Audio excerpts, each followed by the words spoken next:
ఆరోగ్యాభిమానులందరికీ నా హృదయపూర్వక నమస్కారములు. పిల్లలకి ఇవి పెట్టి పొట్ట నిండకపోతే 1-2 అరటిపళ్ళు ఇవ్వచ్చు, అయితే ఏదన్నా సాలిడ్గా ఉండే ఫ్రూట్స్ ఏదైనా సీజనల్గా అందుబాటులో ఉండే ఇవ్వచ్చు. ఇలాంటి పిల్లలకి ఈ ఆహారం ఇస్తే ఎదుగుదల బాగుంటుంది, థైరాయిడ్ లోపాలు రావు, చిన్న వయసులోనే వీక్నెస్ రాదు, ఎనర్జీ లెవెల్ బాగుంటుంది, గ్రోత్ లెవెల్ బాగుంటుంది, తెలివితేటలకి బాగుంటాయి. ఇవన్నీ విషయాల్లో పిల్లలకి మంచిది.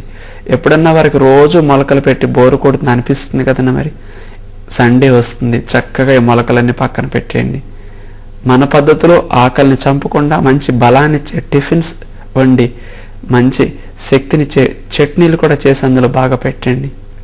వారు ఎంజాయ్ చేసినట్లు అవుతుంది, ఇటు మంచి ఆహారం తిన్నట్లు అవుతుంది. అలాంటి వారికి ఉదయం పూట ఇవ్వండి. ఇక మన విషయానికి వస్తే ఇలాంటి మొలకలు మనం కొంచెం ఎక్కువ మోతాదులో తింటే బాగుంటుంది. ఇక పెసలు, సజ్జలు, రాగులు, జొన్నలు, శనగలు ఇలాంటివి ఏవైనా సరే మొలకెత్తే విత్తనాలు తీసుకోండి.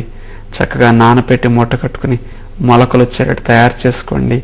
బాగా మొలకొచ్చిన గింజలు ఒక్కొక్క రకమని తీసుకోండి. బరువు తగ్గవలసిన వారైతే ఉదయం పూట మొలకెత్తిన విత్తనాల్లో ఏవన్నా 2-3 రకాల మొలకలు వచ్చిన విత్తనాలు, పెసలు, సజ్జలు, జొన్నలు, అలసందలు లాంటి ఏవైనా 2-3 రకాలు పెట్టుకోండి. ఎక్కువ మోతాదులో పెట్టుకోవచ్చు. ఈ మొలకెత్తే విత్తనాల్లో వెయిట్ని పెంచే గుణం ఉండదు, ఎనర్జీని పెంచే గుణం ఉంటుంది. ఇవి బాగా పెట్టుకుని వీటితో పాటు 7-8 ఖర్జూరాలు నంచుకుంటూ మొలకలను తినేసేయండి. బరువు తగ్గవలసిన వారు కొబ్బరి కానీ, వేరుశనగ పప్పులు కానీ, జీడిపప్పు, బాదం పప్పులు ఈ మొలకెత్తిన విత్తనాలతో తినకూడదు. వారికి ఈ మొలకలు సరిపోతాయి. ఈ మొలకలు తిని పొట్ట నిండకపోతే జామకాయ కానీ, బొప్పాయి ముక్కలు కానీ, ఒక దానిమ్మకాయ కానీ, ఏదైనా కర్బూజా పండు కానీ ఇలాంటి సీజనల్ ఫ్రూట్స్ ఏవైనా తీసుకుంటే వెయిట్ పెరగము, పొట్ట నిండుతుంది. ఈ మొలకలకి ఈ ఫ్రూట్ని వారి కాంబినేషన్లో తీసుకోవచ్చు. ఇక షుగర్ తగ్గవలసిన వారికైతే ఈ మొలకెత్తిన పెసలు, సజ్జలు, రాగులు, జొన్నలు, శనగలు ఏవైనా తీసుకోవచ్చు. 3-4 రకాల గింజలు అవి బాగా తీసుకుని ఖర్జూరం నంచుకోకూడదు కాబట్టి యథావిధిగా మొలకలను అలా తింటే మంచిది. మొలకలను అలా యథావిధిగా తినటానికి నోరు ఇబ్బందిగా ఉంటే వారు మాత్రం ఈ మొలకెత్తిన విత్తనాలకి ఉల్లిపాయ ముక్కలు, పచ్చిమిరపకాయ ముక్కలు, కాస్త కరివేపాకు, కొత్తిమీర ఇవి కలిపి ఫైనల్గా నిమ్మరసం పిండుకుంటే కొద్దిగా ఈ మొలకల్లో పసర వాసన మనకు అనిపించకుండా తినటానికి రుచిగా అనిపిస్తాయి. వారు మొలకల్ని ఇలా తినొచ్చు, ఎక్కువ మొత్తంలోనే తినాలి. షుగర్ పేషెంట్స్ అయితే మొలకెత్తిన విత్తనాలు తిని పొట్ట నిండకపోతే ఫ్రూట్స్ తినకూడదు. మళ్ళా పిండి పదార్థ భాగం పెరిగిపోతుంది కాబట్టి ఓన్లీ మొలకలతోనే పొట్ట నింపడానికి ట్రై చేయండి. ఇది వారికి అనుకూలమైన స్థితి. ఇక ఈ మొలకలతో పాటు ఇతర ఆహారాలు కొబ్బరి, వేరుశనగ పప్పులు బాగా ఎవరు తినాలి అంటే కండ పట్టాల్సిన వారు, ఎదిగే వయసులో ఉన్న పిల్లలు, గర్భిణీలు, బాలింతలు, సన్నగా ఉండే నీరసం ఎక్కువగా ఉండేవారు, బాగా ఎనర్జీ ఎక్కువ కావలసిన వారు పనికి, ఇలాంటి వారంతా 1-2 రకాల మొలకలు వారికి సరిపోతాయి. పెసలు, అలసందలు లాంటివి ఏమన్నా, శనగలు కానీ మీ ఇష్టం, ఏమన్నా 2 రకాల మొలకలు పెట్టుకోండి. పచ్చి వేరుశనగ పప్పులన్నీ పెట్టుకోండి, లేదా నానపెట్టిన వేరుశనగ పప్పులన్నీ పెట్టుకోండి. పచ్చి కొబ్బరి ముక్కలు అన్నీ పెట్టుకోండి. ఖర్జూరాలు 10-15 వరకు అయినా పెట్టుకోండి. వీళ్ళకి ఎనర్జీ ఎక్కువ కావాలి కాబట్టి, నీరసం రాకుండా ఉండాలి కాబట్టి. వీటితో పాటు ఇంకా మనకి తినదలిస్తే ఏదైనా జీడిపప్పులు, బాదం పప్పులు కూడా కావలసినన్ని తినొచ్చు. ఇవి మొలకలతో పాటు పెట్టుకుంటే మంచిది. వీటన్నిటినీ పెట్టుకుని బాగా నమిలి తిని ఇంకా శక్తి ఎక్కువ కావాలి, పొట్ట నిండలేదు అనిపిస్తే ఏదైనా అరటిపండు, మామిడి, సపోటా, సీతాఫలం, పనస ఇలాంటి ఫ్రూట్స్ని మొలకలతో పాటు వీరు కావలసినన్ని తినొచ్చు. ఎక్కువ ఎనర్జీ వస్తాయి కాబట్టి ఇది వారికి మంచిది. ఇక ప్రత్యేకించి కొలెస్ట్రాల్ తగ్గదలిచిన వారు, గుండె జబ్బులు ఎక్కువ ఇబ్బంది పడేవారు, అన్ని సోయా చిక్కుడు గింజలు రాత్రి నానవేస్తే ఉదయానికి నానతాయి. వారు ఈ మొలకలతో పాటు అన్ని సోయా చిక్కుడు ఆ గింజలతో కలిపి నమిలితే వీటికి నోటికి ఇబ్బంది లేకుండా వెళ్ళిపోతాయి. ఇలా మొలకెత్తిన విత్తనాల్లో వారు ఆ గింజలకు ప్రాముఖ్యత ఇవ్వండి. కాల్షియం మాత్రలు నిత్యం వాడేవారు వాటి అవసరం లేకుండా సహజ రూపంలో కాల్షియం అందించే ప్రయత్నంలో మనం నువ్వుల్ని తింటే బాగుంటుంది. ఈ నువ్వుల్ని తెల్ల నువ్వులు తీసుకోండి. పచ్చి నువ్వుల్ని కాస్త గ్రైండర్లో వేసి ముక్కా చెక్కలాగా అంత కొబ్బరి తురుము కలుపుకొని అంత తేనెతో వంట చేసుకుని ఫ్రెష్గా అప్పటికప్పుడు తినేయచ్చు.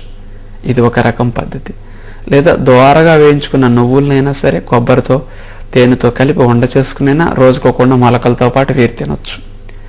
లేదా పచ్చి నువ్వుల్ని యథావిధిగా తినేసేయచ్చు ఖర్జూరం నంచుకుంటూ ఉండలేకుండానే.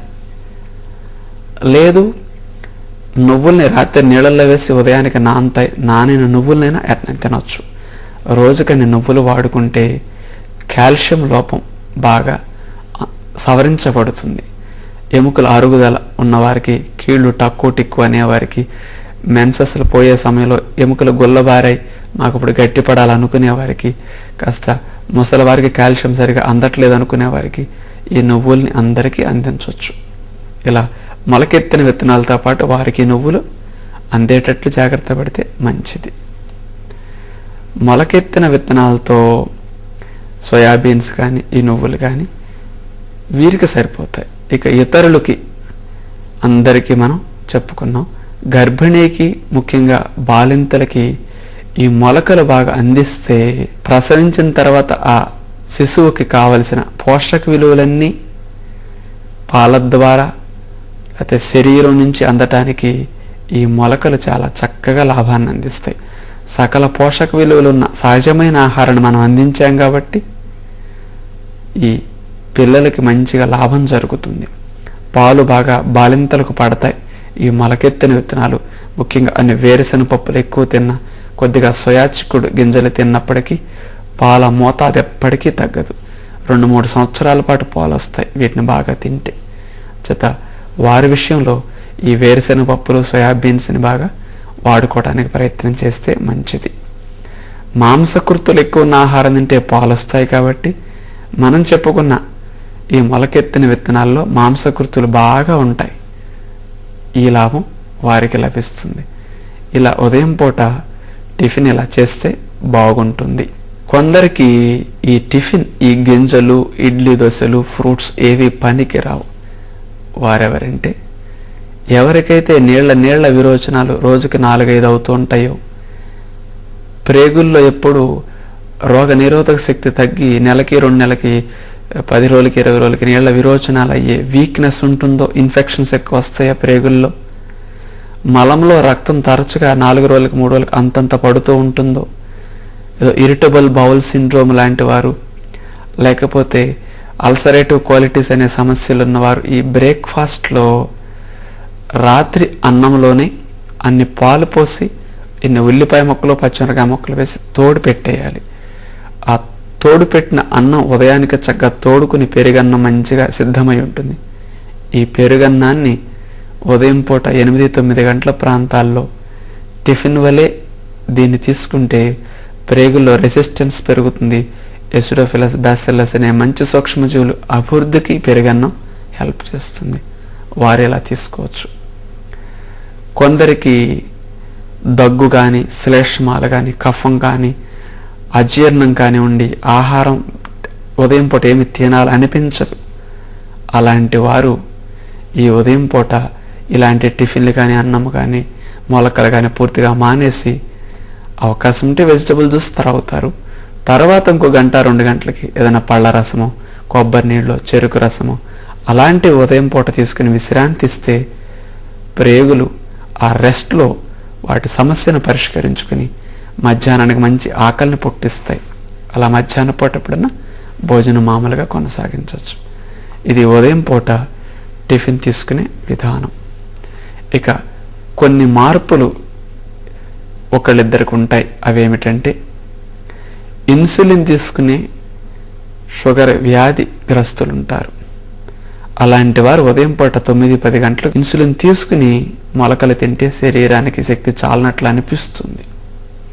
అలాంటి ఇన్సులిన్ తీసుకునే పేషెంట్స్ మాత్రం ఉదయం పూట వెజిటబుల్ జ్యూస్ త్రాగి ఒక 30 గంట గడిచిన తర్వాత ఇన్సులిన్ తీసుకుని ఆ తర్వాత మొలకెత్తిన విత్తనాలను తినొద్దు. డైరెక్ట్గా ఆహారం తీసుకుంటే మంచిది. ఉడికిన ఆహారం, పుల్కా, కూర. అన్నము తినేదానికంటే షుగర్ పేషెంట్స్కి రొట్టెలు మంచిది. గోధుమ రొట్టెలు కానీ, జొన్న రొట్టెలు కానీ, రాగి రొట్టెలు కానీ, మీ ఇష్టం. లేకపోతే అన్నీ కలిపిన పిండితో రొట్టెలు కానీ, ఇలా ఏవైనా తీసుకుని 3 లేదా 4 పుల్కాలు పెట్టుకుని మనం చెప్పుకునే పద్ధతిలో కూర తయారు చేసుకుని ఎక్కువ మొత్తంలో కూర పెట్టుకుని ఉదయం 9:30-10 గంటలకు ఇన్సులిన్ తీసుకున్న తర్వాత భోజనం ఇలా చేసేస్తే వారికి ఆ ఇన్సులిన్ పవర్కి భోజనం కరెక్ట్గా సరిపోతుంది. ఈ మొలకెత్తిన విత్తనాలని ఇన్సులిన్ తీసుకునేవారు మధ్యాహ్న పూట 2 గంటల ఆ ప్రాంతాల్లో తీసుకుంటే నీరసం రాకుండా అప్పుడు హెల్ప్ చేస్తాయి. వారి వరకు ఇలా మార్పు చేసుకుంటే మంచిది. అలాగే కొందరు ఉద్యోగస్తులు ఉదయం పూట వేడివేడి భోజనం చేసి వెళ్ళిపోతారు. క్యారేజీలు పట్టుకు వెళితే మధ్యాహ్నం 2 అయ్యేసరికి చల్లారిపోయి ఆఫీసుల్లో తినలేమని కొందరి ఉద్దేశం ఉంటుంది. కొందరికి మధ్యాహ్న పూట అంత ఆకలి కాదు కాబట్టి మరి ఉదయం పూటే భోజనం చేస్తే మంచిదన్న ఉద్దేశంలో కూడా తినొచ్చు. మరి ఎవరన్నా క్యారేజీలు పట్టుకెళ్ళే సౌకర్యం లేక ఇంట్లోనే భోజనం చేసి వెళదాం అనుకునేవారు మరి ఉదయం పూట వెజిటబుల్ జ్యూస్ త్రాగిన ఒక 1 గంట 30 గంట విరామం తర్వాత డైరెక్ట్గా భోజనం చేసేయచ్చు. మొలకల్ని మాత్రం ఆఫీస్కి పట్టుకువెళ్ళి మధ్యాహ్న పూట ఫ్రూట్స్ మొలకలు కలిపి అప్పుడు తినొచ్చు. ఫ్రూట్స్ని ముందే ఉదయం ముక్కలు కోసుకు వెళ్ళటం మంచిది కాదు. అప్పటికప్పుడు చాకుంచుకొని కోసుకోవాలి, లేదా డైరెక్ట్గా కొరుక్కునైనా తినొచ్చు మొలకలు తినేసిన తర్వాత. అంటే కేవలం మొలకెత్తిన విత్తనాల్ని ఉదయమే తినాలి అనే నియమం ఇక్కడ లేదు. ఉదయం పూట తింటే మంచిది. అడ్జస్ట్ చేసుకోవడానికి ఉడికిన భోజనం ఉదయం చేసి మధ్యాహ్నం మొలకలు మార్చుకున్నా దోషం లేదు. మనం ఉదయం పూట ఈ వెజిటబుల్ జ్యూస్ మొలకెత్తిన విత్తనాలని తీసుకోవటం ద్వారా శరీరానికి ప్రకృతి సిద్ధమైన సహజమైన ఆహారాన్ని అందించిన వారం అవుతాం. అంటే ఇన్ని సంవత్సరాలుగా మనం పుట్టినప్పటి నుంచి ఉడికిన ఆహారం మీదే మన దినచర్య సాగిపోతూ ఉంది. ప్రకృతి సిద్ధమైన ఆహారానికి ఎంత దగ్గరగా మనం వెడితే మన ఆరోగ్యం అంత మెరుగవుతూ ఉంటుంది.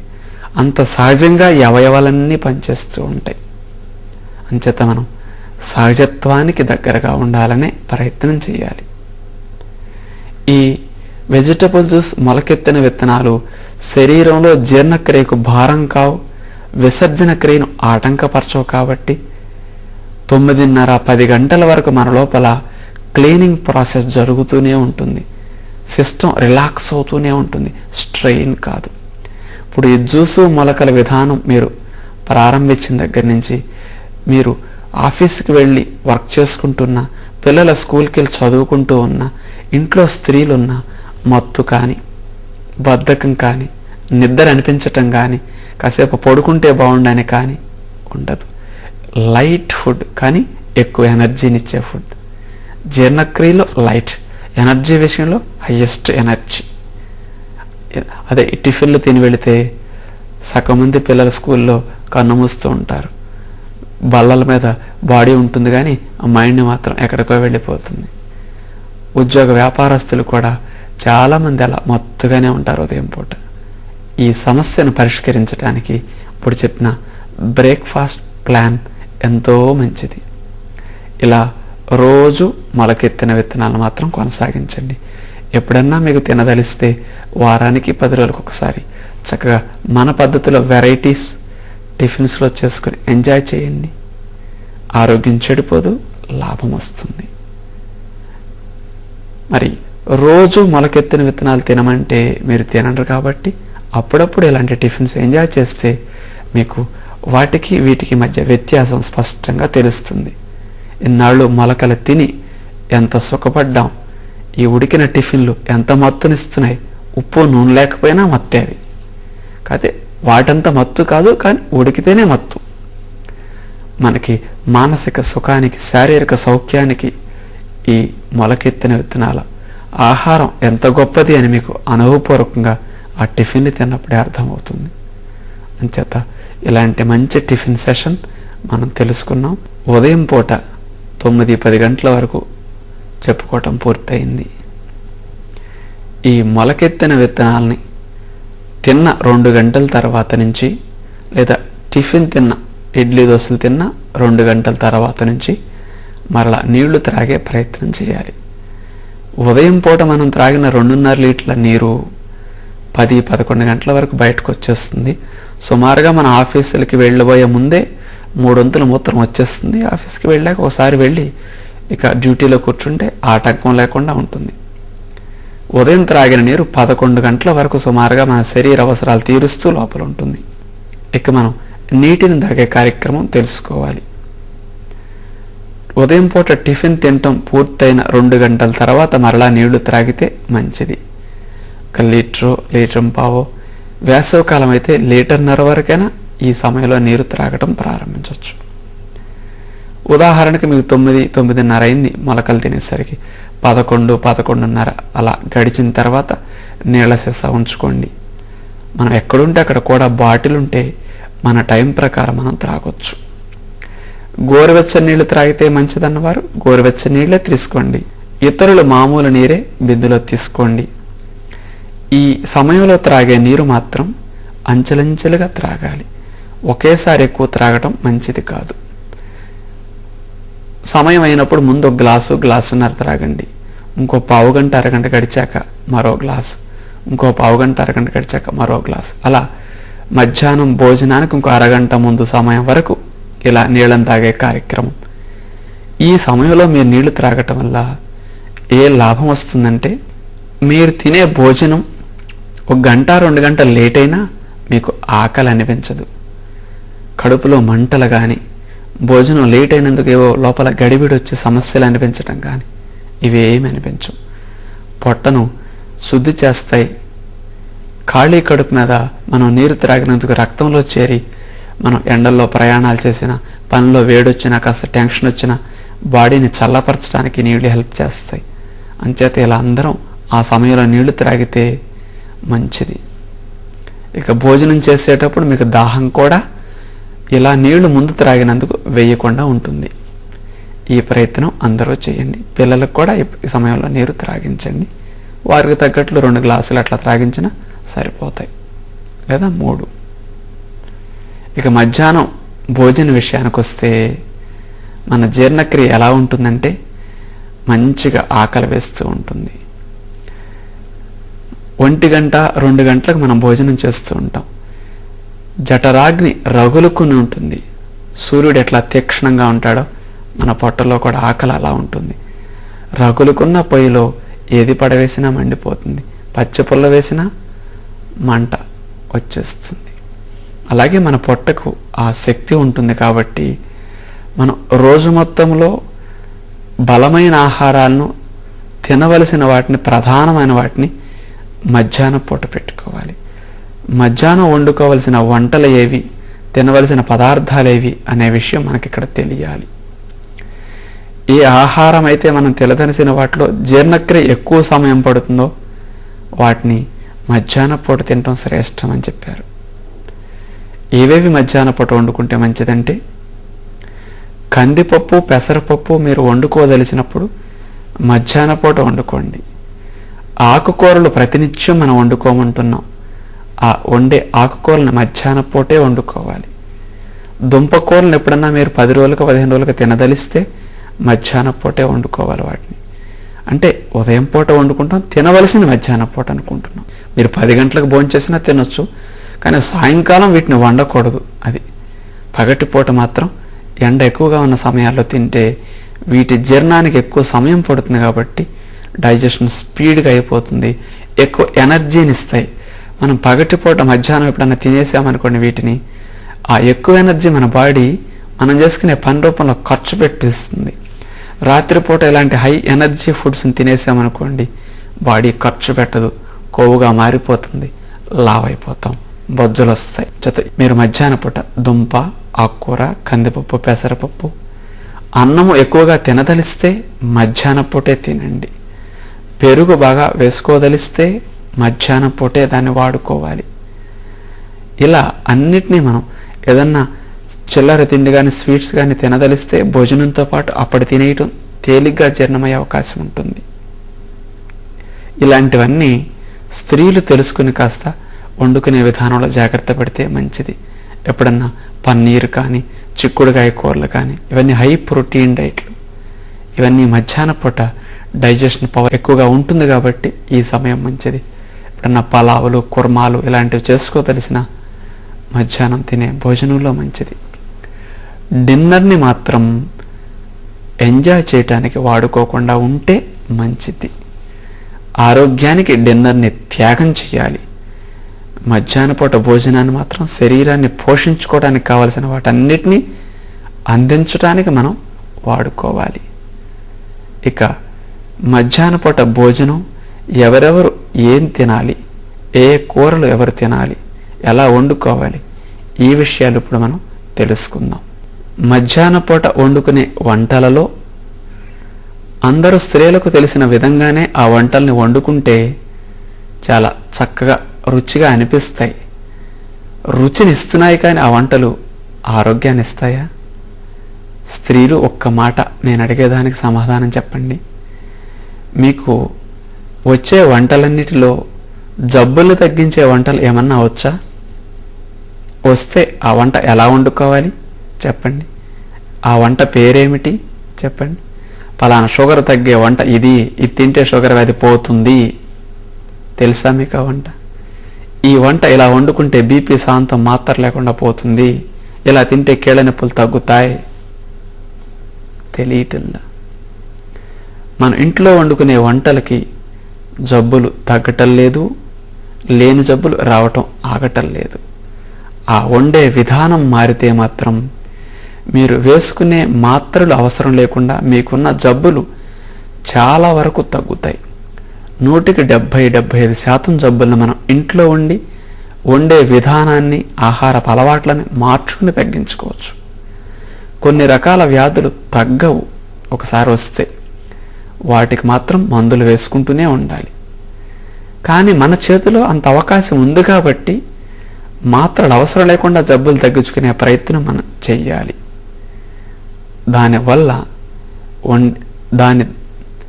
ఇది నెరవేరాలి అంటే వండే విధానం మారాలి.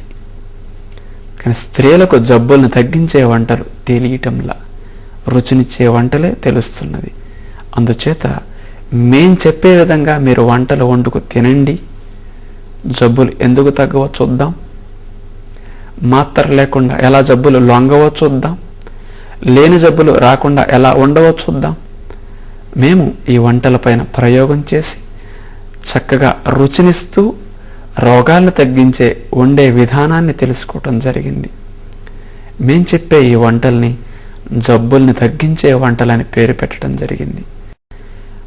మేం చెప్పే పద్ధతిలో వంటలు చేసుకుంటే మీరు ఆశించిన విధంగా ఆరోగ్యాన్ని పొందొచ్చు. అలాంటి వంటల విధానం మేము రాసిన రోగాలు రాని రుచులనే పుస్తకం చూసి మీరు వండుకున్నా తెలుస్తుంది. లేదా మేము చెప్పే ఈ జబ్బులను తగ్గించే వంటలు సీడీలు చూసైనా వండుకుంటే తెలుస్తుంది. ఆ వండే విధానం ఏమి వెయ్యాలి, ఏమి వెయ్యకూడదు, ఏది జబ్బునిచ్చే రుచి, ఏది జబ్బుని ఇవ్వని రుచి తెలుసుకుంటూ మేము చెప్పిన పద్ధతిలో ఇగుర్లు ఆకుకూరలు ఇవన్నీ మీరు మధ్యాహ్న పూట వండుకోండి. ప్రతినిత్యం ఒక ఆకుకూరని తప్పనిసరిగా ఎక్కువ వండండి. ఇంకొక కూర ఏదన్నా వండుకోండి, లేదా ఏదైనా చట్నీ నూరుకోండి మేము చెప్పే పద్ధతిలో. ఇంతకు ముందు కంటే ఎక్కువ కూర వండాలని మాత్రం ప్రయత్నం చేయండి. ఇలా కూరల్ని మేము చెప్పినట్లుగా వండుకొని ఈ కూరల్ని జబ్బులు తగ్గవలసిన వారు ఎవరెవరు ఎలా తింటే మంచిదనే విషయం ఇప్పుడు తెలుసుకుందాం. కష్టపడి బాగా చెమటలు కార్చి పనిచేసేవారు, ఎదిగే వయసులో ఉన్న పిల్లలు, గర్భిణీ స్త్రీలు, బాలింతలు, సన్నగా ఉండి నీరసం ఎక్కువగా ఉన్నవారు, శరీరానికి బాగా ఎక్కువ శక్తి మజిల్ పట్టాల్సిన వారు, ఎక్కువ శక్తి కావలసిన వారు ఈ భోజనంలో మధ్యాహ్న పూట అన్నము తింటే వారికి మంచిది. ఇప్పుడు చెప్పిన వారికి కంపల్సరీగా రైస్ కావాలి. తెల్లటి అన్నం మనం తినకూడదు, అందులో పోషక విలువలు ఉండవు. కాబట్టి దానిని మాని ముడి బియ్యం అన్నం పెట్టుకోండి. ముడి బియ్యం అన్నంలో ఇప్పుడు చెప్పినట్లుగా ఎక్కువ కూర పెట్టుకుని వీరు తీసుకుంటే మంచిది. అన్నము 60% 70% వీరు తినాలి, ఒక 30% కూర పెట్టుకుంటే సరిపోతుంది. ఎక్కువ కష్టం చేసేవారు కదండి, కూర ఎక్కువ తింటే శక్తి ఎక్కువ రాదు. కాబట్టి వీరికి ఎక్కువ రైస్ మోతాదు మధ్యాహ్నపూట భోజనంలో ఉంటే మంచిది. ఈ అన్నాన్ని కూరని కలిపి 90% వరకు నింపి కనీసం 10% పొట్ట ఖాళీగా ఉంచితే మంచిది. ఎందుచేతనంటే జీర్ణాది రసాలు మన ఆహారం కలవాలి, జీర్ణక్రియ సవ్యంగా జరగాలి అంటే ఆ కొద్దిపాటి ఖాళీ ఉంచితేనే మంచిది. ఏలు పెడితే అందే వరకు నేను తింటానండి అని అంటాం తప్పు. అంత నిండా ఎప్పుడు తిన్నా గ్యాస్ ట్రబుల్స్, డైజెస్టివ్ డిస్టర్బెన్స్లు వస్తాయి. చేత వారు అన్నము కూర అలా తిని ఖాళీ ఉంచండి. ఈ అన్నము కూర తిన్న తర్వాత 1 కప్పు లేదా 2 కప్పుల పెరుగు ఈ ఎదిగే వయసు పిల్లలు, పెద్దలు, శ్రమ చేసేవారికి అవసరం. వారు 1 కప్పు పెరుగైనా 2 కప్పులైనా వేసుకోండి. ఇది వారికి మధ్యాహ్నం పూట భోజనం.